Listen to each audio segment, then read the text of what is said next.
തൃക്കരിപ്പൂർ ഗ്രാമപഞ്ചായത്ത് 2024-25 വർഷത്തെ പദ്ധതി രൂപീകരണത്തിന്റെ മുന്നോടിയായി വികസന സെമിനാർ സംഘടിപ്പിച്ചു. നീലേശ്വരം ബ്ലോക്ക് പഞ്ചായത്ത് പ്രസിഡന്റ് മാധവൻ മണിയറ ഉദ്ഘാടനം ചെയ്തു.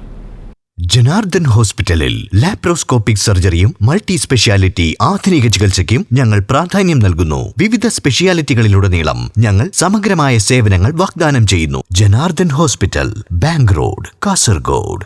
തൃക്കരിപ്പൂർ ഗ്രാമപഞ്ചായത്തിന്റെ 2024-2025 വർഷത്തെ പദ്ധതി രൂപീകരണത്തിന്റെ മുന്നോടിയായുള്ള വികസന സെമിനാർ CH ടൗൺ ഹാളിൽ നടന്നു. നീലേശ്വരം ബ്ലോക്ക് പഞ്ചായത്ത് പ്രസിഡന്റ് മാധവൻ മണിയറ ഉദ്ഘാടനം ചെയ്തു. കേന്ദ്ര ഗവൺമെന്റിന്റെ 15ാം ധനകാര്യ കമ്മീഷന്റെ ഭാഗമായിട്ട് നമ്മുടെ സംസ്ഥാനത്തിന് കൈമാറുന്ന ധനകാര്യ കമ്മീഷൻ ഗ്രാന്റ്, ആ ധനകാര്യ കമ്മീഷൻ ഗ്രാന്റ് ഏറ്റവും പൊടുന്നതിനായി ഇ-ഗ്രാം സ്വരാജ് പോർട്ടൽ അപ്ലോഡ് ചെയ്യേണ്ടതുണ്ട്. അപ്പോൾ അതിൻ്റെ മാർഗരേഖ നമുക്ക് അവലംബിക്കണം. 14ാം പഞ്ചവത്സര പദ്ധതി നമ്മളൊക്കെ 6ാം തലമുറ ഭരണത്തിന്റെ ഭാഗമാണ്.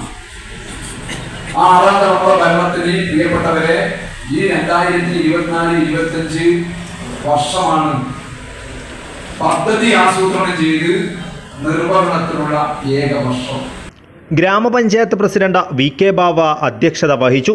ഗ്രാമപഞ്ചായത്ത് മുൻ പ്രസിഡന്റ് സത്താർ വടക്കുംപാട് പദ്ധതി രേഖ പ്രകാശനം നിർവഹിച്ചു. സ്ഥിരം സമിതി അധ്യക്ഷൻ AK ഹാഷിം പദ്ധതി രേഖ വിശദീകരിച്ചു. K ബാലചന്ദ്രൻ പദ്ധതി കാഴ്ചപ്പാട് അവതരിപ്പിച്ചു.